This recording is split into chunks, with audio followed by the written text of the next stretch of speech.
ನೋಡಿಲ್ಲ ಸರ್. ಇಲ್ಲಿ ಚಿಕ್ಕರಲ್ಲಿ ಅಷ್ಟ ಮಕ್ಕಳ ಜೊತೆ ಬಂದ್ರು ಮೇಲೆ ತೋಟಕ್ಕೆ, ಅದ್ಬಿಟ್ಟು ಅಲ್ಲಿ ನೋಡಿದ್ವಿ. ಕೆಲಸ ಮಾಡೋದು ನೋಡಿಲ್ಲ. ಈಗ ನೀವು ರಾಜಗೋಪಾಲ್ ಅವರು ನಿಮ್ಮ ಹತ್ರ ತುಂಬಾ ಚೆನ್ನಾಗಿದ್ದಾರೆ, ತುಂಬಾ ಆಪ್ತರು ಅಂತ ಹೇಳಿದ್ರಿ. ಅವ್ರೇನಾದ್ರು ಇದ್ರ ಬಗ್ಗೆ ನಿಮ್ಗೆ ಹೇಳಿದ್ರಾ? ಗೊತ್ತಿಲ್ಲ ಸರ್. ನಾವ್ರೇನೋ ಅಡಿಗೆ ಮಾಡಕ್ ಕರ್ಕೊಂಡ್ಬಂದು ಬಿಟ್ಕೊಡೋರು ಅಂತ ನಾನು ತಿಳ್ಕೊಂಡಿದ್ದು. ಅಡಿಗೆ ಮಾಡಕ್ ಬೇಕಲ್ಲ ಇವ್ರಿಗೆ, ಒಬ್ರು ಇರ್ತಾರಲ್ಲ ಅಡಿಗೆ ಮಾಡಕ್ ಬಂದಿರ್ತಾರೆ.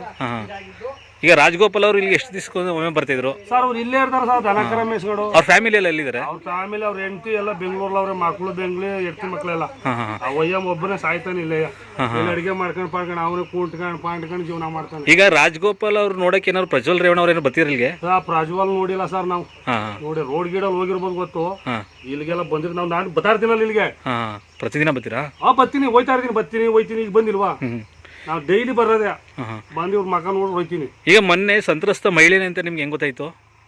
ಈ ನೆನ್ನೆ ಪೊಲೀಸರು ಎಲ್ಲ ಬಂದು ಹಿಂಗಾದ್ಮೇಲೆ ಹೇಳಿ ಹುಡುಕ್ತಾವ್ರು ಯಾರು ಹೆಂಗ್ಸಿಗೆ ಅಂತ. ಆಗ ಗೊತ್ತಾಗಿದಾರ. ಅಮ್ಮನ ಜೊತೆ ನಾನು ಮಾತಾಡಿದ್ದೀನಿ ಅಂದ್ರೆ ನಮ್ಮ 3 ಹುಡುಗರಿಗೆ ನಾನು ನೋಡಿದ್ದೀನಿ, ನಾನೇ ಮಾತಾಡ್ತೀನಿ. ಯಾವ ಊರು ಅಂತಲೂ ಕೇಳಿದ್ದೀನಿ. HD ಕೋಟೆ ಅಂತ ಅಮ್ಮ ಹೇಳವಳೆ. ಮನೆ ತಗೊಂಡಾಗ ನಾನೇ ಮಾತಾಡ್ತೀನಿ.